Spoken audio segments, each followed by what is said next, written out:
Good morning. You are listening to National Real Estate Auction Radio. I am your host, Doug Dennison, and we are broadcasting from beautiful St. Augustine, Florida, the nation's oldest city at WFOY 1240 AM studios. Through the power of the Internet, this program is being streamed worldwide on 1240news.com. The show will also be archived on RALauctions.com, as they are the sponsor of this program. Additionally, the show is going to be posted on YouTube.com. We're going to be talking about real estate auctions, real estate markets, past auctions, upcoming auctions, pretty much everything around the country. To help us out, we've got several auction and real estate leaders, bankruptcy attorneys. Should be fun today. And we've got our first caller. Good morning, you're on the air. Well, good morning, Doug.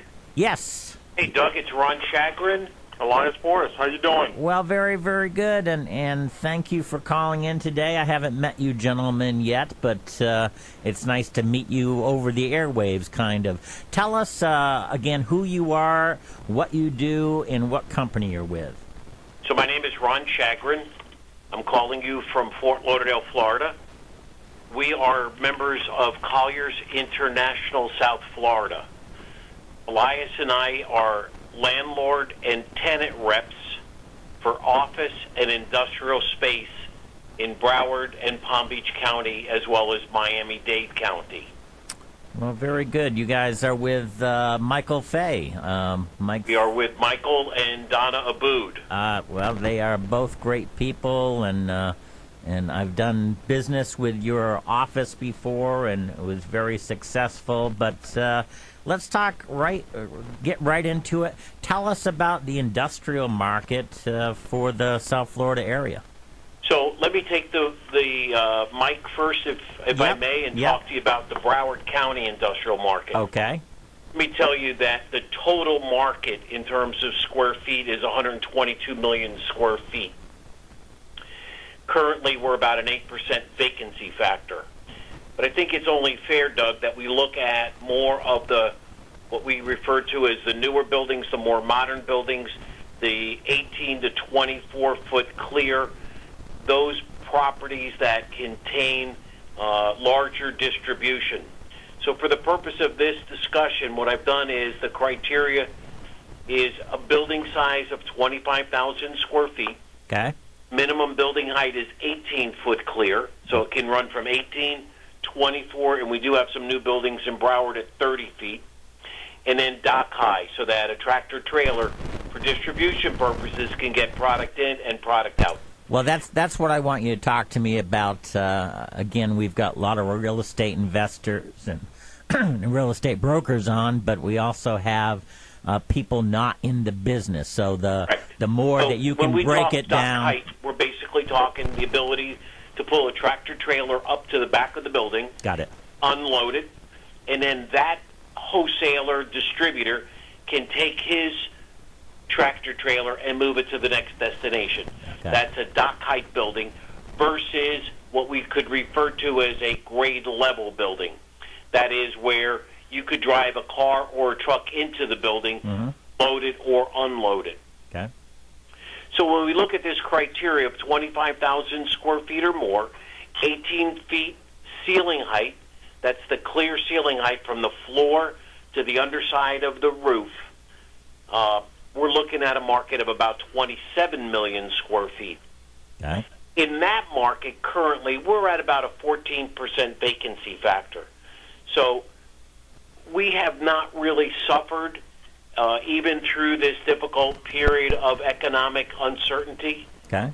The market has, in the industrial market, and when we say industrial, we're talking warehousing, distribution, mom and pop type of businesses where it could be an electrical supply company where the husband and wife run a business where the wife might stay in or the husband stays in and the wife goes out and distributes the property. Okay. So in this economic market, we have not had a significant drop in occupancy. Now, we may have had a significant drop in somebody's business. They could have had 3 trucks on the road, and now they only have 1. And as it relates to the sublet market, where somebody just says, look, I can't sustain my business anymore, so I'm going to try to sublet it. The sublet market, relatively speaking, is non-existent.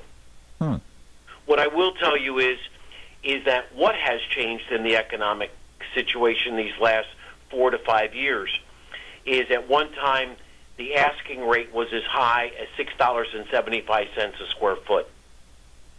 And what is it now? It's now $5.99. Okay. So that's what has softened. What has also softened is a landlord will use several criteria to do a deal. Number one, the creditworthiness of the tenant and the length of the lease. And if those two pass his criteria, there may be an abatement of rent that the landlord would give. But in terms of an asking price, you can see that we've dropped almost 75 cents. Mm-hmm. So that just gives you a quick overview of Broward County. Well, that's not as bad as the rest of the marketplace in South Florida took a huge dive and has come back. But you're saying the industrial really never moved. Correct. It only moved a point or two, and Okay. Elias is going to now give you some numbers as it relates to Dade County, and you'll see the significant difference between Dade County, which is more of an import-export distribution market, Right. to the numbers that I've just given you. So here's Elias. Okay, Elias. How you doing, Doug? I'm doing great, and again, thank you for being on the show, Elias. Oh, my pleasure, my pleasure.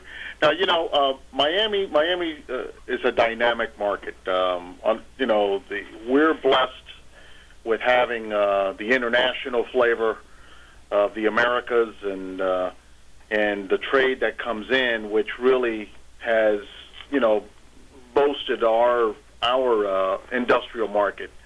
When we look at, the overall industrial market there, you're looking at 222 million square feet. Wow. And we're at a 6% vacancy. Huh. The interesting thing is that the large blocks, which is over 100,000 square feet, are very, very, it's almost non-existent. We'll have, most of our vacancy that comes in is really between the 10 to 25, 30,000 square feet. Other than that, we're in very, very good shape. We've got 3 million square feet right now of spec space being built. Wow. Yes, built. Wow. Okay, so we're actually seeing some ground up coming up. Probably about 1 million of it is around the airport area, Mm-hmm. and then we're looking at about 2 million square feet coming up around the Homestead and a little bit further south. The nice part is that we're also hearing that there are some of the major players in the industrial market, the big developers, are also sniffing around Miami and the South End, looking to do some, acquiring land and also looking to build. The interesting scenario that we have in our market in Miami, anyways, is that the price of rentals there, you're looking at six and a quarter a square foot, to up to around $8.30 a square foot, which is very, very high for industrial. But it is just in such high demand that it's definitely given us the ability to, or the landlords the ability to charge those type of numbers. Credit, I think what Ron said, with most landlords, I think even throughout the state, credit is a big driving factor to doing a deal. Length of, term of lease. The good thing is, obviously we're looking at some higher cube warehousing coming up now in Miami. If you're looking at the 100,000 square feet or above, it makes sense to go up to the real high cube. When you say high we're looking cube, in excess of 30 feet clear. Okay. High cube means 30 feet rather than 18 feet. Correct. Okay. You know, the thing is that the prices are so high, you know, and the per square foot that tenant now needs, you know, will cube. You know, now the higher the ceiling height, the better it is for them to go ahead and you know, and use, instead of paying for the footprint. Obviously, will, you know, the cube is a little bit easier for them to go ahead and rack and be able to get as much product into a little bit smaller square footage in order to try to make the monthly rent more boxes, more crates, more absolutely space for as you say, the product. I get it. Yes, absolutely. And, you know, and we're also looking, you know, it's a big driving force for a lot of these, especially distributors and everything else, are the size of trucks today. I mean, you know, we're going to be almost at 53-foot, you know, trucks, you know, over the road. We need, you know, the truck courts in order to be able to make the turn. So that's what's happening now is that where we used to do maybe 50% coverage on a building, on a site, now we're down to 36% coverage. So that landlord is paying some good dollars per square foot on the land, and now he can't put as much building on it because of the turning radiuses and everything that they need in order to make that building you know, feasible for distributor. Those kind of things, you know, also are taking the dollars up per square foot on most of our industrial. Doug, let's just take a second and take you away from the specifics of what the buildings are and vacancy and occupancy. Let's just talk about the future of South Florida. Okay. Elias and I had the opportunity last week to attend a introduction, if you will, into Port Miami. Port Miami is one of the largest ports on the eastern seaboard, obviously the largest port in Miami, in the state of Florida. They have just gotten a free trade zone designation. The whole thought process behind where Port Miami is going is the expansion of the Panama Canal. Oh. The Panama Canal is under construction and being widened as we speak to handle the larger cargo ships. Right. Miami is putting themselves in a prime position to save a significant amount of travel time to get goods to the end user by coming to Miami versus going to L.A. for these large ships. Mm-hmm. So Miami is very significant in terms of what they're exporting. Currently, the Port of Miami exports more product than it imports. So when we talk about the United States no longer being manufacturers, we are still a significant manufacturer around the country. And we are exporting more products out of the Port of Miami than we're importing. And Elias can give you a little bit more insight into some of the thought processes behind the Panama Canal and what it means to Miami-Dade County, Port of Miami, what it means to Broward County, and Port Everglades, and other ports throughout the state. Okay. Yeah, I mean, you know, we're blessed in the state of Florida to be surrounded with water all around. You know, out of the whole United States, we have more ports than anyone else because of the way that, you know, Florida situates. I mean, we have 15 ports in the U.S. In Florida, which is more than anyone in the U.S. I didn't know that. Okay. Yes, sir. And the funny part about it is that you've got, you know, Jacksonville being a major port. Yep. You've got Tampa, that's going to be the other major, in Miami. Those are going to be the three major ports coming into with the Panama Canal expansion, which will be the estimated time for that to be completed is at the end of 2014. All right. A lot of that, we've got, some of the major ports also going up and down the eastern seaboard. But with e-commerce today, wanting or the consumer wanting to get their product that they would buy over the internet being delivered as soon as possible, which obviously the trend is to try to deliver the same day. Sure.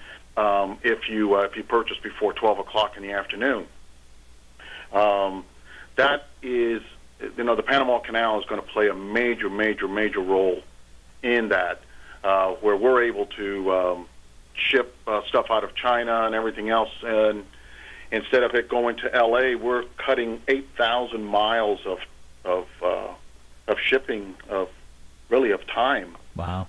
A lot of these ships that are going to be able to now go through the Panama Canal and go directly to the eastern side of the United States and deliver. Most of our path today goes to L.A. or Long Beach, and then it goes into, from there it goes on, that truck takes off and goes to Chicago where it distributes out, and you're looking at 3 to 4 days for that product to end up at the retailer. Mm-hmm.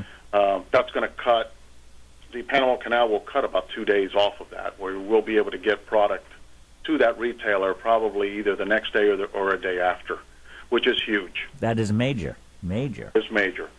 So, obviously we're trying to get Congress to help us out or to try to get these ports ready for the Panama Canal throughout the United States, and even though a lot of it is granted through the government, it is it's amazing how many ports are having problems today financially, trying to get themselves geared up for the Panama Canal, and also for what we call is the green side of the ports. A lot of them are looking to try to get out of the emissions. The problems that they have with emissions, to trying to go through with electrical cranes and everything else. So, it is that side of our industrial business is definitely looking to make some major changes. And one of the main criteria for the acceptance of this new Panama Canal is that the port has to be 50 feet in depth to take in these large container ships. So Miami-Dade has already started that process, and that process will coincide with the opening of the Panama Canal expansion. So Miami-Dade's done a very good job in terms of being prepared, and understand that the Port of Miami is not only an import-export for containerized shipping, but is the largest in the United States in terms of cruise passengers. Yes. So yes. They run both sides of who their customer is. Their customer is countries. They have spent a lot of time in South America making sure that they understand what Miami-Dade and the Port Miami can offer. But also speaking to the cruise ships, which is a very competitive business. And in fact, just recently it was announced that Port Everglades, which used to be number 2 in the state of Florida, has dropped to number 3 behind Port Canaveral. Oh, really? And for those of us that have taken cruises, this is a huge business for communities. The amount of produce that needs to be put on the ship, yep. The amount of beverages that needs to be put on. So all of this impacts that ripple effect we talked about, industrial space. All of the products that go on to these cruise ships come out of major distribution spots. Well, so the import-export business is significant for South Florida, as well as the cruise ship industry for the Port Miami and for Port Everglades. They're very significant.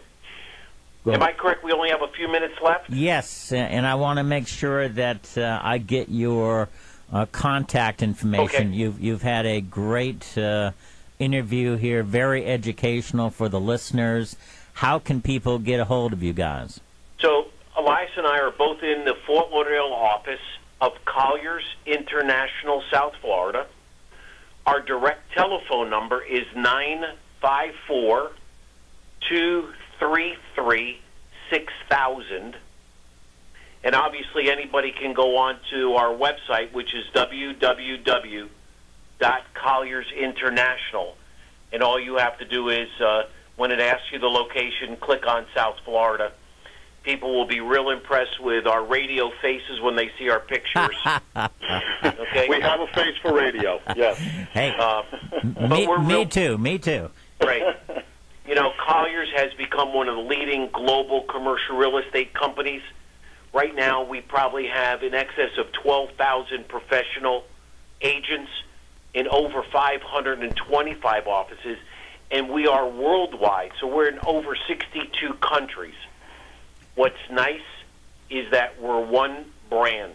We are Colliers International. Whether we're Colliers International in the United States, we are that in Mexico, in South America, in Europe. So the name Colliers has become a strong brand, and Elias and I started our careers here 25 years ago.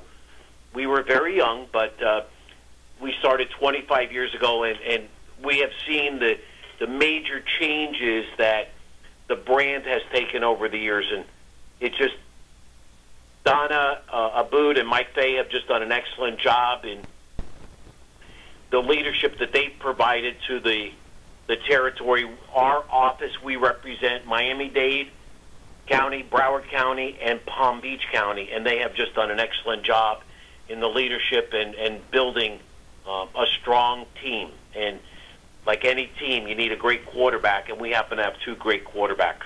Well, they are leaders in the commercial field, not only in Florida but on a national and international basis. And again, I've had the pleasure of working with them before. We sold a $21 million retail center down there in a bankruptcy court a while back, and they were a pleasure to work with.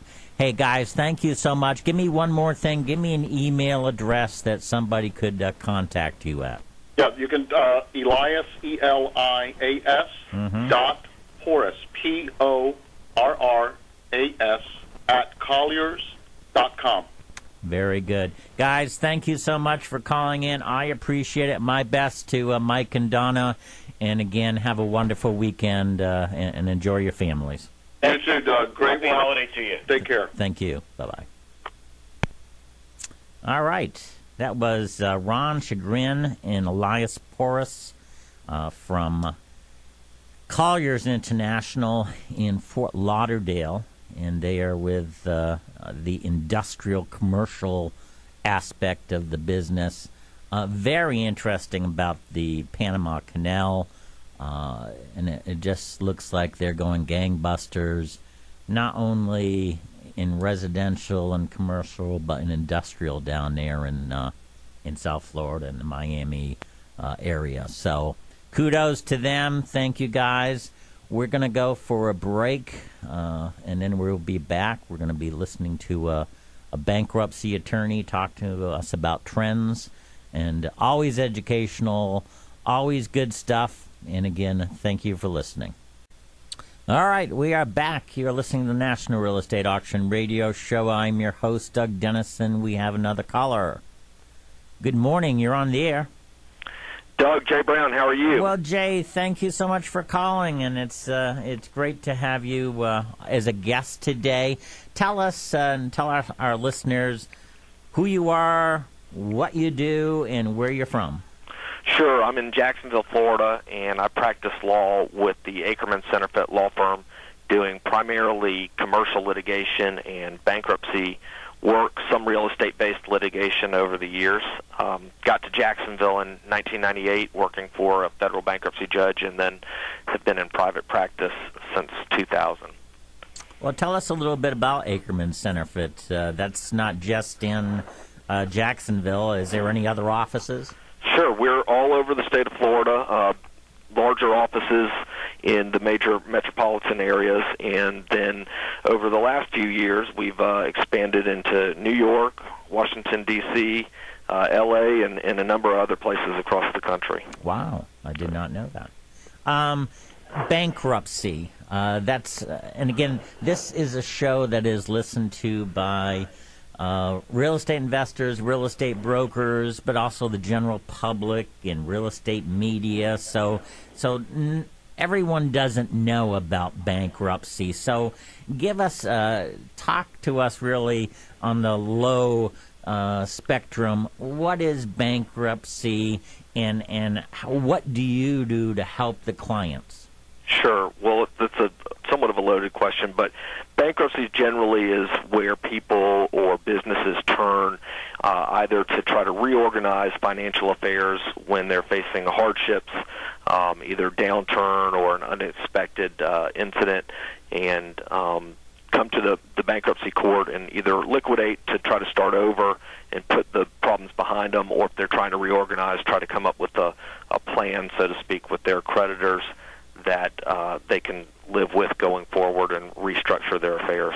There's different kind of plans and there are different kind of numbers, and educate us if you would. There's 7 and other numbers. What does that all that stuff mean? Chapter 7 is the liquidation chapter. So generally what happens there is an individual or couple or a business will file, and it's a liquidating procedure. So you'll have a Chapter 7 bankruptcy trustee appointed who will look over the case and try to liquidate whatever assets are available and provide a meaningful return to creditors. And Chapter 11 is typically used for reorganization purposes, where individuals or businesses are trying to keep property or reorganize what they have, so to speak, and it's a little generally more complex and complicated than a Chapter 7 liquidation proceeding.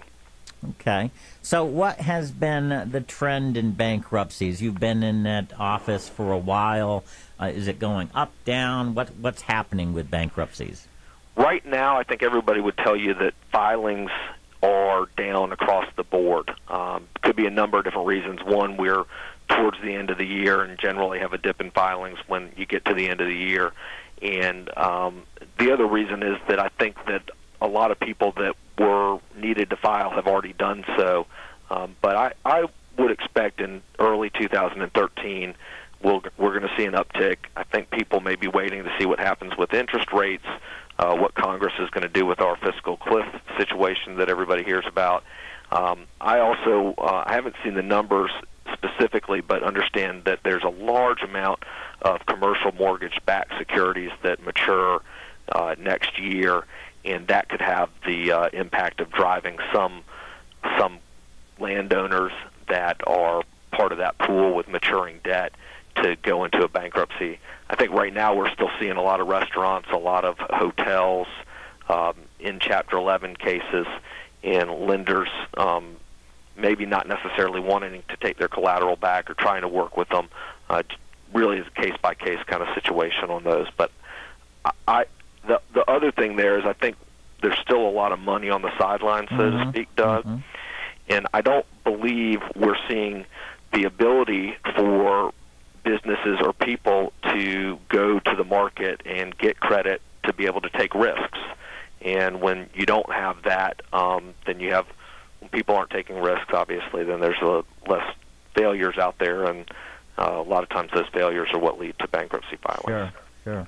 Well, let's talk about the lenders for just a second. You talked about, and I agree with you, in the last few years it has been where lenders do not want to take back the properties. They do not want to have the liability. They don't want to be landlords. And that's been a switch, because 10 years ago that would have been different.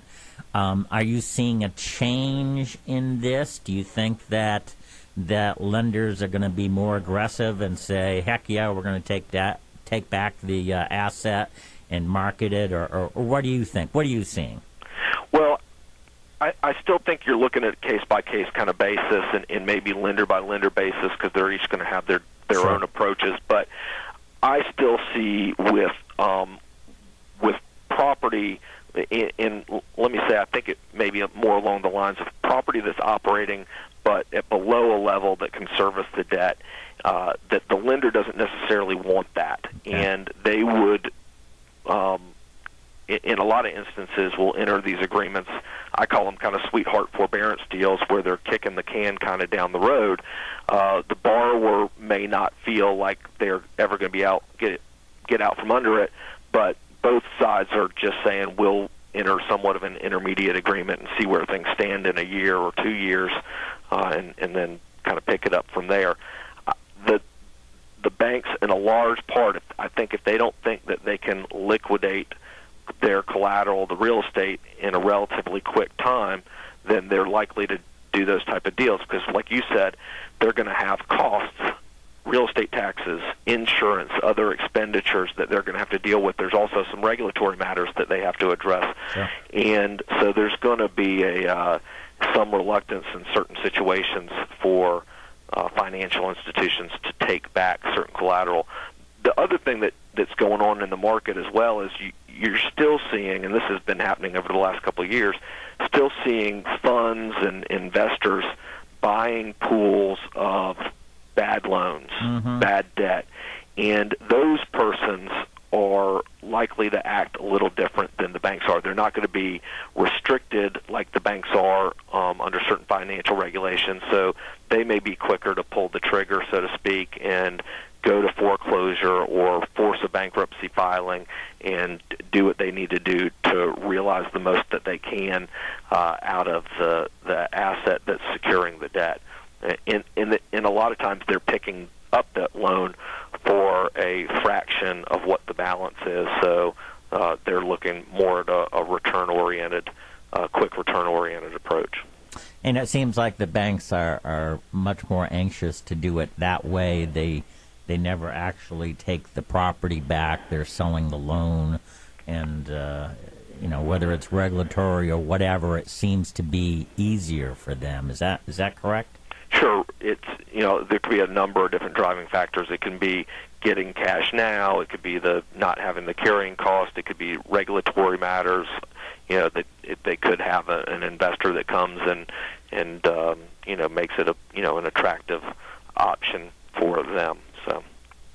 Well, you and I have worked together, and I've worked with Akerman Senterfitt down in Fort Lauderdale several times, and I've always appreciated your professionalism. One of the things that I like to bring up when I talk to a bankruptcy attorney, because the people who listen to this show are, general public, real estate investors, again, real estate brokers. But whenever I talk about a stalking horse offer, everybody kind of says, "What?" And it's a real kind of an interesting thing that happens mostly in bankruptcy court. So educate our listeners, if you would. What is a stalking horse offer? Sure. A stalking horse generally is someone who is the first person to come to the table in a bankruptcy sale process. And they are saying, we'll put up an offer, but we've done diligence, we've incurred some cost, or we're going to incur some cost or some expenditures, and we want to be protected in case someone else comes to the table and says, well, X group is looked at this and they're offering, just for example, $1 million for the asset. Right. They must know something. I'll come in and offer $1.1 million. Well, the group that's made that initial offer probably has spent some money, maybe looked at some surveys, did a title run, maybe done some environmental searches, whatever it is, and oftentimes they will require an order from the bankruptcy court with certain protections as that stalking horse bidder. One of the main ones, and one that gets litigated a fairly good bit, is a breakup fee, whereby, going back to the example, if someone's offering $1 million, yep, and the offeror has, like I said, done the title search, maybe done some environmental checking into the land, done some market analysis, whatever, maybe looked at some development plans, just depending on what the nature of the asset is. They've expended some cost, hired some professionals maybe, and want to recover those costs if somebody else comes in and bids them up. So a lot of times courts will set percentages on the sale, or they'll say to the stalking horse that we'll give you the breakup fee, but we want it to match what actual expenditures are. We don't want you to have a windfall necessarily. And that's, and you get those type of protections. The other protections you'll get is that there might be minimum bidding amounts. There may be other procedural requirements, certain noticing, certain deposits that have to be made ahead of time, and it can be a somewhat complex process. I'm working on 2 right now for Chapter 7 bankruptcy trustees, and I'll call them smaller arrangements. One is a remainder interest in a piece of real property whereby a person that filed bankruptcy is inherited a piece of land, but it's subject to a life estate. And so when the people that have the life estate pass, they'll get the proceeds. The property will be sold, and it will pass to the debtors. Well, in bankruptcy, you don't want to necessarily wait along, and so the trustee is going to try to sell that asset. And we've got someone who's come forward and said, I will buy it, but I've gone and looked at the tax records. I've gone and figured out what the mortgage debt is. I've looked at who the people that have the life estate are, and I'm going to make an offer, but it's contingent on me having a 10% breakup fee. So we'll be presenting that to the court in the next couple of weeks by motion. Similarly, I have a transaction I'm finalizing now with just a raw piece of land with the same kind of situation where the purchaser is buying from a Chapter 7 bankruptcy trustee and wants similar protections. I've done some work, and I've gauged what I think is a good price for this, but if somebody comes in on my back and bids, then all my work is for naught. So it's kind of like an insurance policy for the court. Is that so? Well, not so much for the court as it is for the offerer, and to protect them and to give them, to help encourage the market. I think you can look at it a couple of different ways. The people that are out there doing the diligence and making the offer want to feel like that they're protected if somebody else comes in and gets the property for just a little bit more and benefits from the work that was done by the person making the initial offer. People that argue against it can cite a number of things. One, that it may chill bidding, that that the fee may be excessive, that the stalking horse is getting, that the procedures aren't fair. In traditionally, what the trustee or the debtor's lawyer and the court want to see is a process that's fair and also that's driven similar to how you auction properties to maximize the value. Right. So, and that's what you want to do. Well, we had Colliers on the show just before you, and I had done a bankruptcy auction for them down in South Florida for a retail center, and we did have a stalking horse offer of $16 million, and it was out there. And when I say it's kind of like an insurance policy for the court, my thinking is, the judge doesn't know if that $16 million is a good figure or not, but it sounds like a good figure. And so, if there's a breakup fee, then fine. If we can do more than that, fine. And it turned out that there were 8 other bidders, and it went to $21 million. So that's why I say that was a good start for the court system, and it's I think it's a great idea, to be honest. I generally like it. I think it's a good thing. I think it tends to be more positive than not, and encourages more people to come to the table and look at the property or the asset and consider bidding. Now, the stalking horse offer, by the way, for those listening, it's spelled STALKING, horse, not the hosiery type. And it's, again, I think it's a great thing. And the person that does the stalking horse offer, again, wants some kind of breakup fee if it goes past, but they can jump in again if they're outbid. Is that correct? Certainly. Okay. I've never seen a situation that would preclude the stalking horse from bidding. Generally, let's say you're on my $1 million offer example. Yep. Let's say they get a breakup fee approved of $50,000. Right. Then the judge would typically require that the initial bid over the $1 million covers that $50,000, Yep. and then some increment after that, maybe another $10,000. So you would open the auction at $1,060,000, Yep. and the stalking horse certainly can participate from there. But if they do jump in, they lose that breakup fee, correct? That is an open issue. I think tends to be if they lose the bid but still participate in the bidding process. At least if I was representing the stalking horse offerer, I would still want to get the benefit of putting my money for what I had put into the deal. Okay. To bring it to the table. I can see situations where that may happen, where they get into the bidding process, and at a certain point they're not entitled to that breakup fee. But I think that's it's more common that they would still get their breakup fee, Doug. Okay, I did not know that, so that's great information. Jay, I have appreciated our friendship and working together. How do people get a hold of you, Jay? Sure. Thanks, Doug, and I appreciate it, and I appreciate the opportunity to be on the show. You generally can find me on the Internet at my firm's website, which is www.akerman, which is spelled AKERMAN.com, and you can find me there looking at Jay Brown in the Jacksonville office. Well, thank you so much. You have a wonderful holiday and a great weekend, and I look forward to working with you somewhere down the future. Thank you, Doug. Same to you. You bet. Bye-bye now. All right. That was Jay Brown. He's a bankruptcy attorney for Akerman Senterfitt in Jacksonville, Florida. Great stuff. Good education for everybody.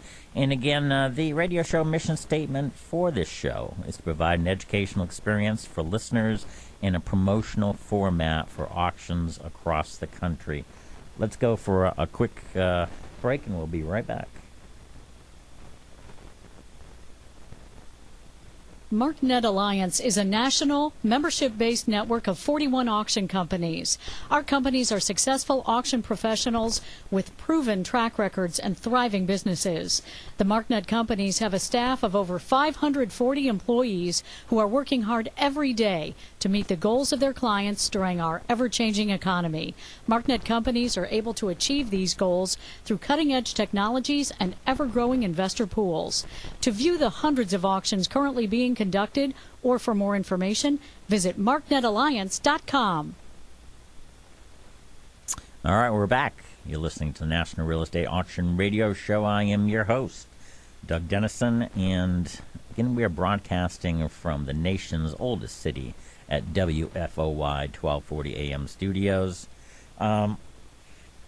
I was really interested in a couple of factors when Jay called in the stalking horse offer. It's a fun term. It's really not recognized in any other area that I know about except for the bankruptcy court system. But I like the plan, and the plan is that somebody gives you an offer, and unfortunately, in these times of prices going up, prices going down, appraisals always take place. They're backdated. They're out of date as soon as they're written. They're talking about, this one sold 6 months ago. This one sold 12 months ago. These are really our only comparables, and so appraisers are good, but it's really what does the market say right now. And a stalking horse offer, I think, could also be used in general real estate. Not only the residential and commercial area, industrial, the whole thing. And here's how I think it would work. And this is kind of out there on a limb, but I wanna share some of the experience that I've had. If no one really knows what the property is worth, and someone comes forward and says, "Hey, I will pay this for it. Here's my contract. Here's my deposit, and I'm ready to buy," and you as the seller say, "Geez, we really don't know if that's good or not. And so here's what we'll do. We'll take your offer and we'll basically shop it. And we're going to say, okay," and in what Jay was talking about, $1 million offer as an example. Okay, we've got $1 million, and what we're going to do for you, sir, for your offer is that we're gonna market it because we don't know what it's worth, and we're going to give you a breakup fee, whatever you want to call it, if you're outbid and we take another contract, because we appreciate the fact that you have given this contract. It's already signed. It's a great offer. We just don't know if it's worthy. And if somebody else bids more, number one, and we take the other offer, we'll give you a fee for all your time and for allowing us to kind of use your offer. And so that party makes money, or they have the opportunity to forego the breakup fee and be able to bid again. So I think that would work in a whole bunch of situations, not in maybe everyday situations, but in a lot of real estate across the country. Markets going up, going down. You heard Jay Brown from Akerman Senterfitt say that we don't know what this fiscal cliff is going to do, what's going to happen there. It may push bankruptcies depending on the final deal. So we're in a state of flux. And so I think this stalking horse offer concept should be used in the commercial field, maybe to start with, and go from there. It's a good plan, in my opinion. Our sponsor, Rowell Auctions, is a national real estate auction firm that started in 1936, and we have a caller. Good morning, you're on the air. Good morning, you're on the air. Okay, we lost that caller. Hopefully they'll call back.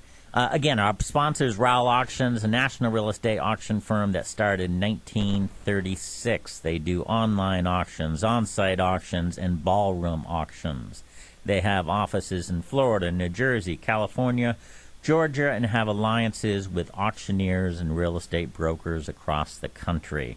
They do government auctions, bank auctions, bankruptcy auctions, and much more. Real good firm.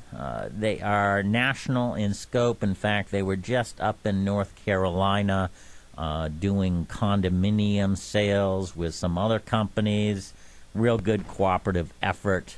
Sold the properties for $11.9 million. These are the kind of opportunities as buyers that you want to find out about. So check out their website at RowellAuctions.com. That's RowellAuctions.com, or you can call them at 800-323-8388. That's 800-323-8388. And I just want to say, as we wrap up this show, it's been a good call-in portion. We had Ron Chagrin and Elias Porras. They are an industrial commercial specialist for Colliers International out of the Fort Lauderdale office down in South Florida. We also had Jay Brown, who is a bankruptcy attorney for Akerman Senterfitt in Jacksonville, Florida, give us their time and expertise. And again, our job is to educate and to promote auctions. I want to thank them for calling in. Also, want to thank our executive producer, Allison Marchetti from Rowell Auctions, doing a great job in putting all of these shows on the air to put out on YouTube and Rowell Auctions. I appreciate that. As we get to the holidays, please spend time with your families, your friends. This is a time of great joy. I appreciate. This is, let me see, this would be 16 or 17 months of being on the show. Appreciate everybody that's called in, more than 120 different callers, VIPs from different areas. I want to thank them, and you, the listeners, that gain the information, and I appreciate you listening. You take care. We'll see you next week.